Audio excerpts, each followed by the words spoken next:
Hi, good morning, everyone. Hopefully, some people can hear me now. This does appear to be live, so um, we'll give it a couple of minutes now. We're slightly later than start, and usual technical hitch, but I think we're all up and ready. So I'll give it a couple of minutes, and then we'll get started.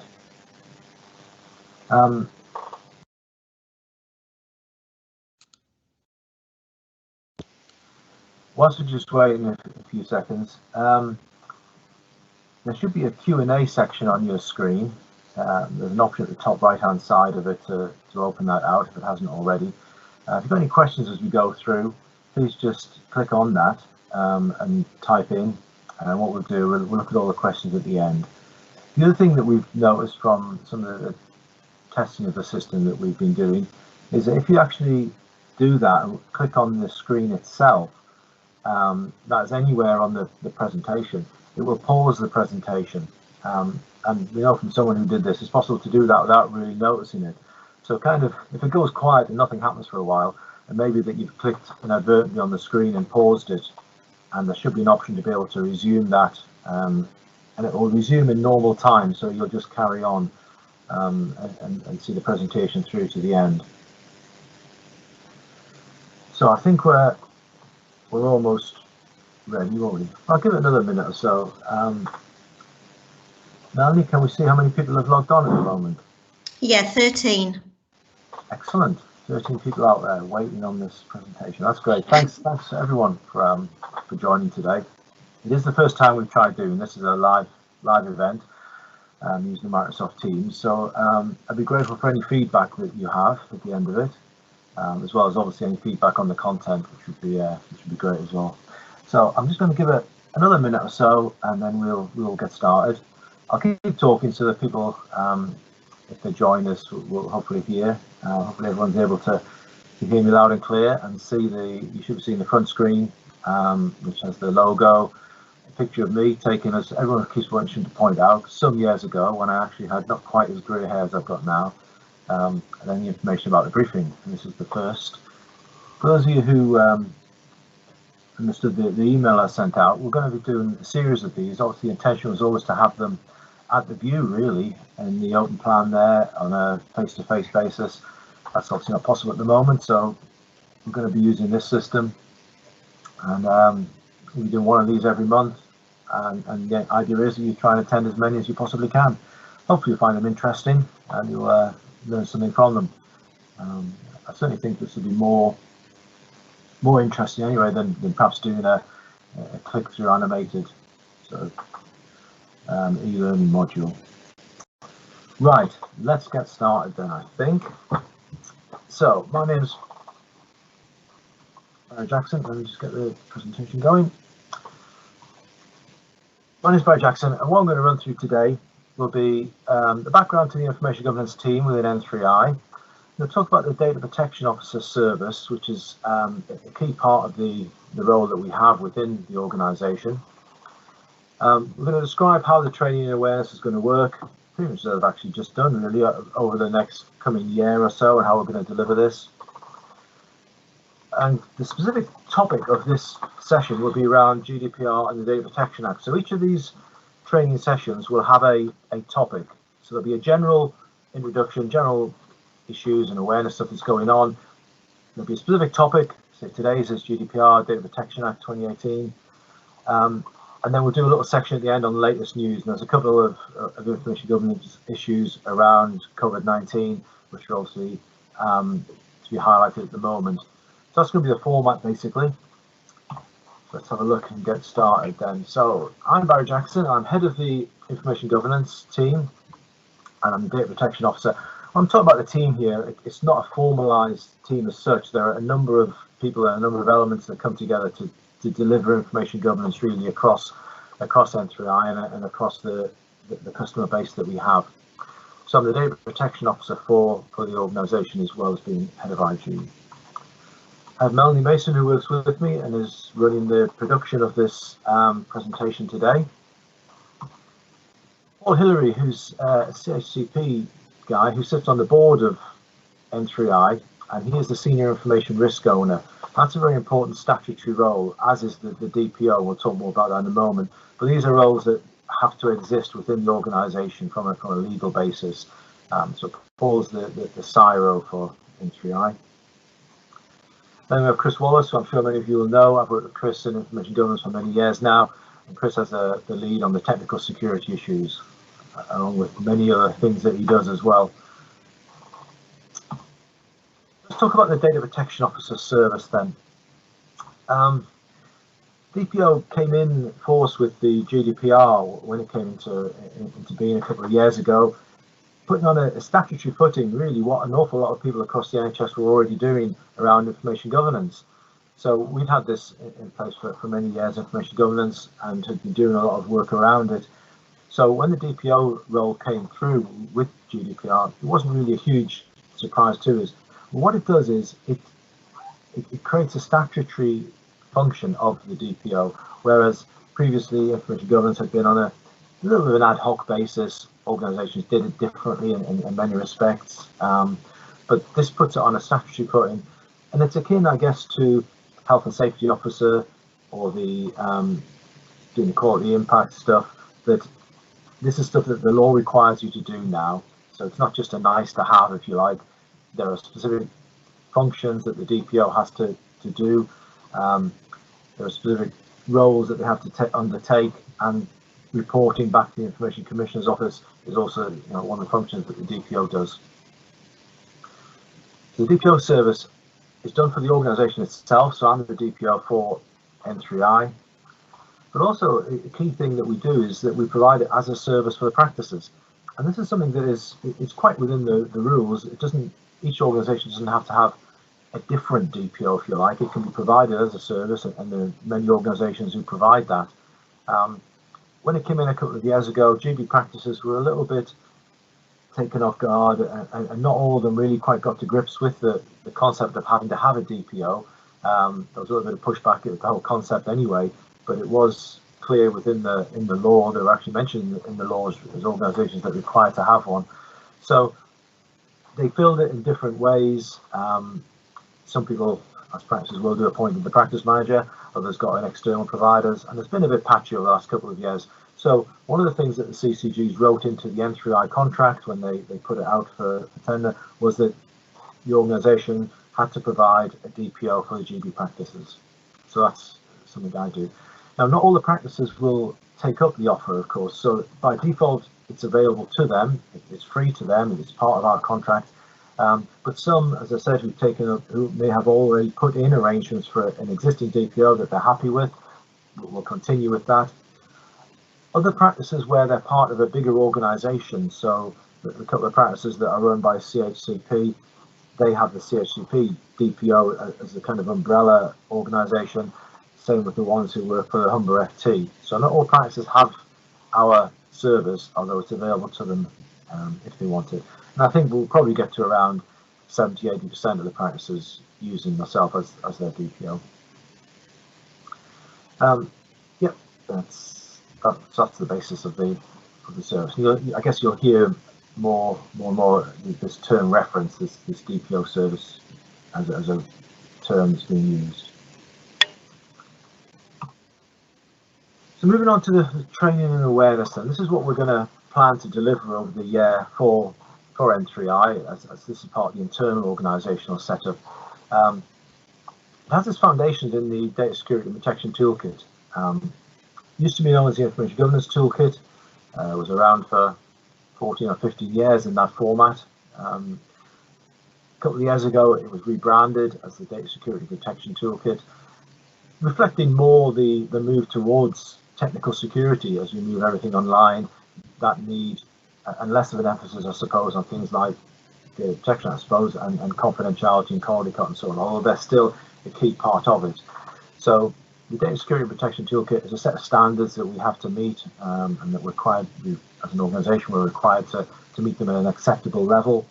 One of those standards is training and awareness on information governance, and the requirement is that all our staff attend what we assess to be an appropriate level of training, and that we check that training at the end to ensure that staff understand it. And in the NHS, there are very specific ways of doing it, normally through some sort of e-learning program, and we've used those in the past with, I wouldn't say mixed success. Is a success if 100% of people pass it. To me, it's more important that people understand what they're being taught. So what I think will reflect in the way we're doing this training is hopefully it's designed to give you the actual knowledge as opposed to designed to get us to get 100% of people ticking the box. And hopefully that should be better for both you and ourselves. And of course, the reality is it's easier to do that when there are 40-ish of us within the organisation. I think if I suggested doing this approach at a hospital with 4,000 staff, they have a very different view on things. But the requirement is that every single employee receives this training and has and gets that knowledge. So this is how we're gonna do it. And as I mentioned earlier, 12 monthly briefings. The intention being face-to-face, and we'll certainly be looking to get some of those in, hopefully at the end of the year. But at the moment, when that's not possible, we'll be doing this type of web stuff. And I think about 45 minutes or so is about right. But I say focusing on a single topic with some Olympics thrown in around the edges. I think that should work quite well.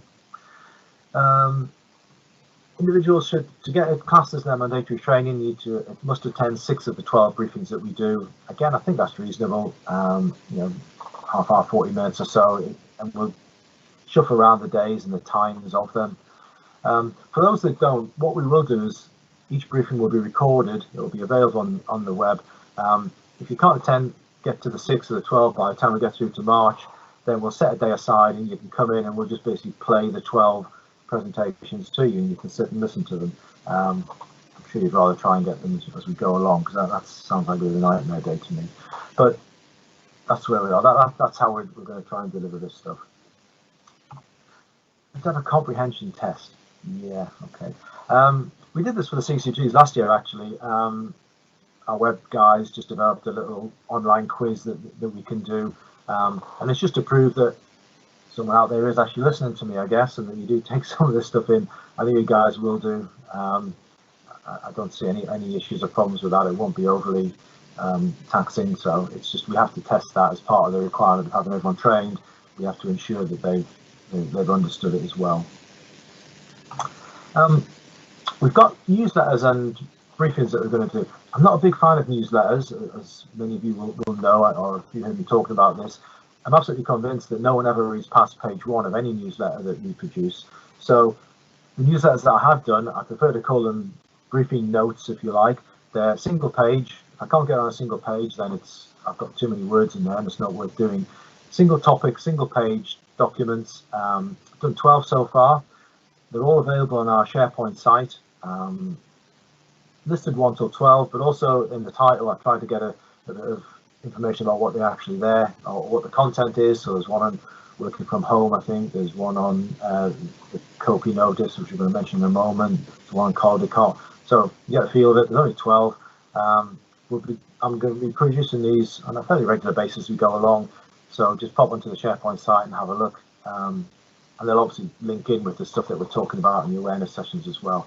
Although what I would say is, bear in mind that this is the one element which is also intended for the GB practices as well. So there's quite a bit of focus on the patient side of things, whereas obviously in N3i we're not really processing patient data as such. So that the newsletters and briefings tend to go a bit more towards patient side of things, because they go out to all the GB practices as well. Okay, so that's how we're going to deliver this program. As I said at the start, any feedback or any comments on that, more than welcome. Let's move on. So this is the actual subject matter of this week's or this month's presentation session. Very brief overview. I've only got a couple of slides here on the Data Protection Act and GDPR, and we're going to look at some of the very basic principles that are in there. In future months we may go into a little bit more depth around some of the ones that relate specifically perhaps to healthcare and so on, but these are just the big sort of principles, if you like. Protection Act 2018. First real update to data protection since the 1990s, when the original acts came in. The original acts, as this one obviously, originated in Europe. The European Union back in the 1990s put out a directive to all the countries at the time saying you need to produce a Data Protection Act. This is obviously, if you recall, when computers are starting becoming widespread and systems were moving online. So all the countries in Europe, across Europe, produced their own versions of a Data Protection Act. Some were better than others, and over the years some have performed better, and we've learned different things. So this time round, the European Union in 2018 said, okay, do you know what, we'll write this as a regulation. So the General Data Protection Regulation came out, and we had to adopt it as it was. So the Data Protection Act 2018 brings in the GDPR into UK law as it was received essentially from Europe. I'm not getting into any political discussions here. The reality is it's in place. I know we've left the European Union, we're in the transition period. The expectation is from the Information Commissioner's Office, who regulates this stuff, is that we will continue as we are. We're not going to repeal this. GDPR is seen as being a good thing. Data protection is very important at the moment. And so there's no sense that this is going to be something that's going to be thrown out once we get through, once we formally leave the EU after this transition. It's going to be in place, so we may as well get used to that. What will happen, of course, is over time, our version and the European version will diverge as judges make rulings on the law and so on. But essentially, we will be in line with Europe for quite a long time. So that's in place. I'm just going to mention one thing. It's a very specific item that it did bring in. Like I said, the GDPR brought in things like the DPO, which we've already talked about, and a number of changes, but actually an awful lot of stuff stayed the same, but it did enhance things. And if it's done anything, as I mentioned already, it took information governance and put it onto a statutory basis with the DPO function having to exist and having to be there in law. The other thing it did was bring in these things here called data protection impact assessments. So for a number of years, we've been doing these things. We used to call them PIAs, privacy impact assessments. And they're a requirement now, again, in law, as things such as your quality impact assessments, health and safety assessments, stuff like that. If you're doing a major change or a major new set of processing of people's personal data, then you need to do a data protection impact assessment.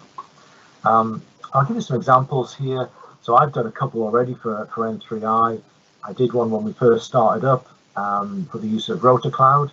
You'll know that the system that does your time recording and so on. So that was a new system that we brought in, and I did a DPIA on that.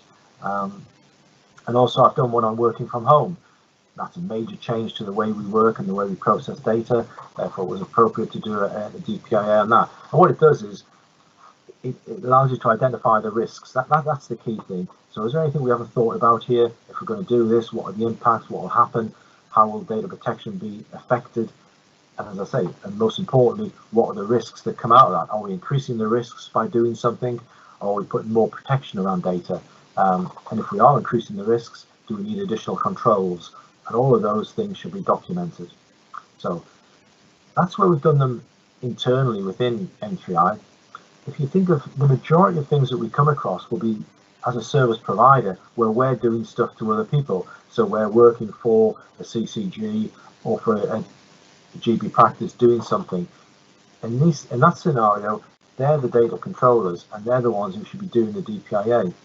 And when I was thinking about this earlier on, the only one that sprung to mind would be the example of where we have a GB practice that moves from, say, EMIS to System 1. That is a significant change to the way they process personal data, and therefore they should have a data protection impact assessment in place. Of course, hopefully you can all see that we've done many of these, therefore we don't need to rewrite the whole thing again. We could probably reuse what we've done before, but it's important that the data controllers, who are the GB practice, they're responsible for doing it because they're the ones who need to understand the risks and the controls and all the other stuff that go with that, because they're responsible. I think that's possibly a subject for a future one where we'll just look at the DPIAs. But as I say, there are a couple there you can go and look at, because the two DPIAs I just mentioned, again, are available on SharePoint if you want to have a look at those. Okay. Two big concepts that I want to talk about. This is the main part of the presentation, and then it's all downhill from here. So if you can hang with it, guys. I'm going to talk about the lawful basis for processing, and then I'm going to talk about subjects' individual rights. And these two things very much come across from one to the other. And I know these seem like, at times, kind of arbitrary concepts, if you like. And I'm sure if I didn't know anything about this and I was trying to listen, I'd be thinking, what on earth is he talking about? So what I'll try and ask you to do is to think about real life and real life scenarios, because that's easy to do. We're all people affected by Data Protection Act. We all have personal data. Therefore, we can think of a number of situations, and every one of these will fit into that. So think of 3 situations, and as we talk through this, I'll try and pull out how that works. Think about the fact that you're an employee. So you're employed by N3i, and N3i as an organization process your personal data. You're also a patient. You will all be registered at a GP practice, and that GP practice will process your personal data. The third one I'm going to ask you to think about may not apply to everybody, but I suspect it probably will in one or other way, or at least you'll understand the concept of what I'm saying. It relates to if you hold a store card or a loyalty card, like a Tesco Club card, or any one of the others, Marks and Spencer, Sparks card, any of these. So if you hold one of those, then that organisation, whether it be Marks and Spencer's or Tesco's or Sainsbury's, they process your personal data as well. So 3 data points there where your data is being processed, and we'll refer them as we work through the 2 things here. So lawful basis for processing, and then we'll look at the individual's rights. So lawful basis, let's have some examples. Every single use of personal data must have a lawful basis. Fairly straightforward, GDPR says that, and there are a number that you can use. I'll run through the main ones here. Contract. So we have a contract given to us by CCGs to provide services to a very set number of customers, those customers across primary care, and therefore that gives us a legal basis to process their data. So we hold customer data, a number of areas. Active Directory holds everyone's details. Service Desk has got an increasing amount of personal data in it. And to process that, our legal basis is that we have a contract. Legal obligation is another one. The more straightforward one here is a court order. Quite common to some extent across GP practices. If there's a case going through the courts, possibly a litigation case where someone's made a claim against someone else, the court will order that a medical report be produced, or that the person's medical records be given to the court. You can't argue with that. There's no grey areas here. It's black or white. If a court orders something, then it happens. There's a legal obligation on organisations to process data on the behalf of that court order. Vital interests, slightly odd one at times. What they're trying to get around here is that it's the scenario of in A&E where a patient comes in and is unable to express any preference around having his data processed or anything like that. You can just process the data. You can get his record up, and you can use that information to treat the patient, because that's in his vital interests, and you're not able at that time to get him to express any sort of opinion or anything about it. So vital interests of the person allows you to process their data. This is one of the biggest ones, and this encompasses us here, although I'm going to leave healthcare off this bit for the moment, really, because I want to, it's a separate, again, it's another one of those separate topics that we have to look at.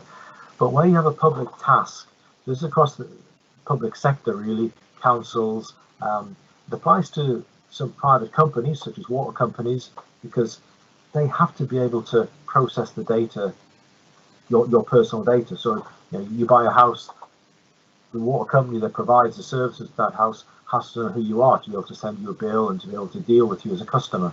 Councils have got huge areas where they need to be able to process your data, from council tax through to voting regulations and stuff like that. So anyone that has a public task is allowed to process your data. And these are usually organisations, again, that are statutory organisations that have been set up to provide functions. CCGs and GP practices fall into this a lot of the time as well. Legitimate interest is probably one of the biggest ones that's there. It's used an awful lot, but also it has an awful lot of regulations surrounding it, and mostly around marketing. So it is legitimate for organisations that are selling things to attempt to market them, but there is obviously, clearly, as we know, we don't want to get bombarded with junk emails and junk mail and so on. So there's a line, and there are certain regulations around marketing that define how we can do that. But if it is in the legitimate interest of a business to do that, then they are allowed to do it. But there's some fairly close set regulations around how they do it and what they can and can't do. And finally, consent. Consent deserves a whole thing on its own, but what I would try and say is it's not really to be used by us in very many situations. And there's a specific reason for that relates to the individual rights, which I'll come on to in a moment. So we used to think, and the reason it gets quite confusing is we used to think across the healthcare service in particular, that if you had someone's consent, that was great. That's all you needed. You didn't need to worry about anything else. If you had their consent, that was fine. The problem is that pre-GDPR, all the lawful, we had versions of these lawful bases anyway, and then further on we had the individual rights, which I'm going to come on to mention, and all those rights applied to all the lawful bases. There wasn't a distinction. What GDPR brought in is that the individual rights only apply in certain circumstances. They're now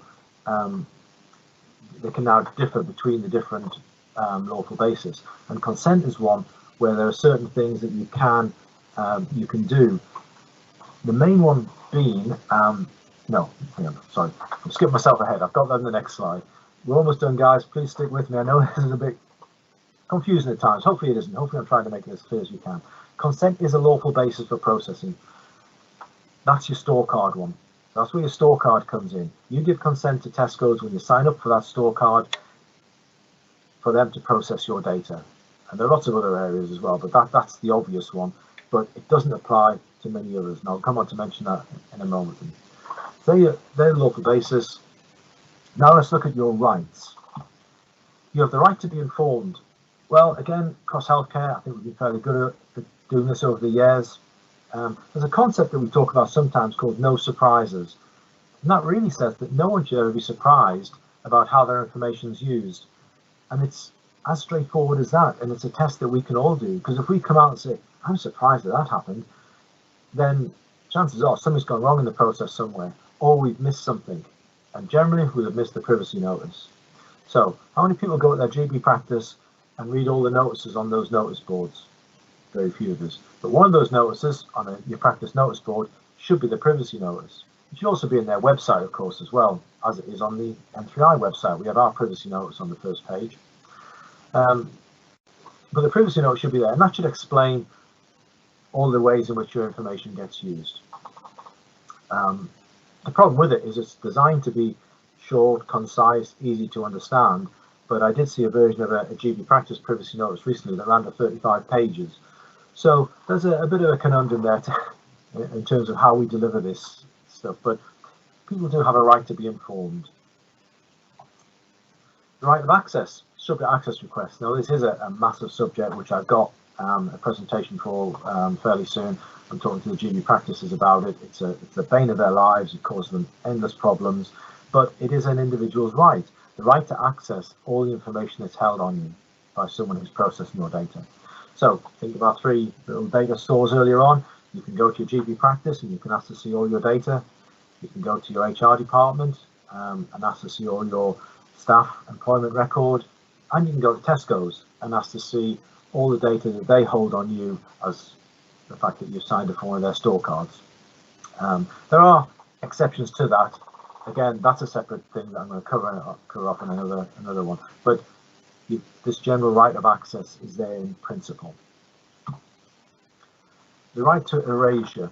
Now, this is the one where we've got this crossover and where consent comes in. So the right to erasure means you can have the right to have information deleted, the right to have someone stop processing your data and to get rid of the data that they hold on you. This only applies if you're processing data under consent as your legal basis. Now, hopefully you now see the crossover here. And think about 3 little examples here, because it works quite well. If you were processing your medical record, the GP practice bit, if that was being processed under consent, you would be able to go to your practice and ask them to delete it all. Clearly you can't, because the practice are operating under a law. The law that establishes the NHS and establishes GP practices says that they must keep full and accurate records. And therefore, they're not processing under your consent. They're processing under a different legal basis, and therefore you don't have the right to erase around your medical record. And if you think across the public sector, it certainly would apply to the police. You can't go to the police and ask them to delete that speeding fine that you got last month.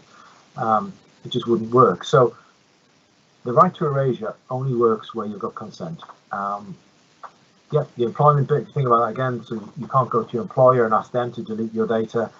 However, you can clearly go to Tesco's and say, here's my club card back.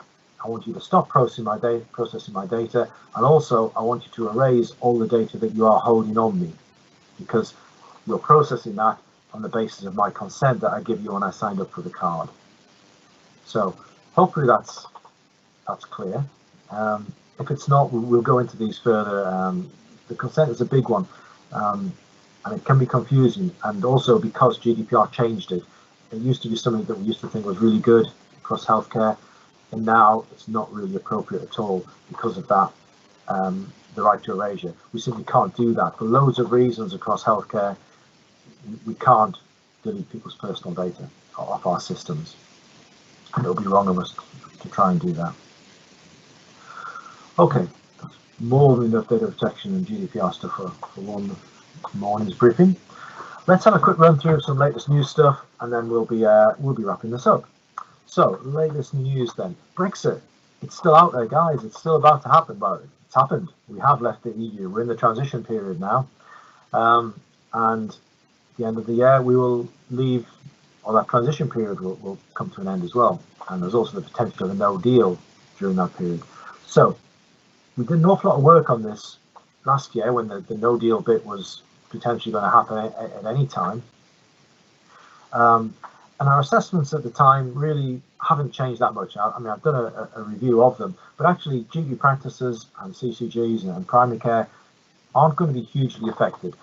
And I'm talking from an information governance perspective here. Data doesn't generally travel across Europe. It's not a big issue in terms of international movements of data. I suspect things such as supplies of medicines and so on may be more problematic, but from our perspective within N3i, whilst we're going to redo the Brexit stuff just to make sure we've still captured it all, our assessment is that there is no significant issue or significant risk for us or for our customers. Clearly, this is one that is a significant issue for us at the moment, then, the COVID-19. The government at the very start of the pandemic issued this thing called a Control of Patient Information Notice, COPI notice, it's called.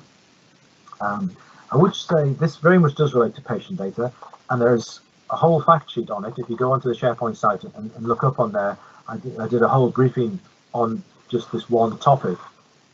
Essentially what it said was that at the early days, information sharing across the NHS has at times been problematic. People have been sometimes reluctant, sometimes very risk averse, sometimes downright, no, I'm not sharing my data. And at the outbreak, the government realised that they couldn't afford for any of those scenarios to happen. They had to have people sharing data at the time that it was needed, right up front. And so whilst it should have happened anyway, to actually ensure that it did happen, they issued this COPI notice, which rather than saying to organisations, you know, this is a good thing, you should share data, please send this here, there and everywhere, it requires organisations to do that. So this is the government, through the Secretary of State, saying to GP practices and all healthcare organisations, we require you to share data in this way. So there's no choice, there's no, well, we'll think about it, we'll do a check on it, we might do a little bit. It's a requirement, and that's their legal basis. And there's a full legal basis behind this. It's not something they just made up. These COPI notices are in law. And as I say, government issued this one at the very beginning of the COVID-19 issue to say we require organisations to share their data to help us deal with this pandemic. As I said, there's more information on that on the briefing note. One of the other things that's been done is a summary care record. Now, I'm a great fan of summary care records. I can give you a personal recommendation of how I actually use a summary care record to get my son some urgently needed medical treatment. A few years ago, we were on holiday, and a pharmacist was able to look it up, and he got the treatment he needed. And I'm a big fan of summary care records. As you know, hopefully by default, everybody has a summary care record created. Anyone who doesn't want to have one can go into their GP practice and ask to be opted out, ask to not have one created, but by default everybody does. And as part of the COVID-19 response, government instructed organisations to enhance the summary care record. So at the moment it has fairly limited information around basic allergies, blood groups, medicines that you're on, stuff like that. But it was now, at the request of the government, organisations have increased it. They've enhanced their care records. And I think I saw a note from TPP on Twitter the other day to say over the last couple of weeks they've enhanced some 22 million summary care records. So this is the sort of stuff that they do overnight when they run these data extracts. So everybody's summary care record has been enhanced with some additional data to help with the COVID-19 stuff. And finally, you'll be pleased to hear, Population Health Management Programme. This is a programme of work that I'm involved in, and may impact on some of you. You may hear about it. It's being done at STP level. It's a programme that's being delivered by NHS England and NHS Digital. It was started off actually before the current pandemic. It's actually been paused, and it is still paused at the moment. Probably looking to start up in September again. And it involves extracting data from GP practice systems, pseudonymizing it for health management, but also to do risk stratification and that type of stuff. So again, I think it's something we'll perhaps come back to, but just so you're aware, it is a major program of work, led mostly by CCGs, but at STP level, which is Humber, Coast and Vale, slightly bigger than just our Humber area. But the program should be starting up again in September, so I think we'll talk more about it and we'll come around to that. Okay, well, it feels like I've been talking for quite a while. I'm actually going to watch with me, so I'm not quite sure what the time is, but I'm guessing it's perhaps about getting on towards 40 minutes, which is perfect timing to wrap this up. And if there are any questions, if you type any questions into the Q&A section now, I think Melanie will feed back to me if there's anything on there. What I would say in terms of contacting us, we try to say, as all our departments do, that we put stuff through the service desk and just highlight your query as a information governance query or a DPO type query.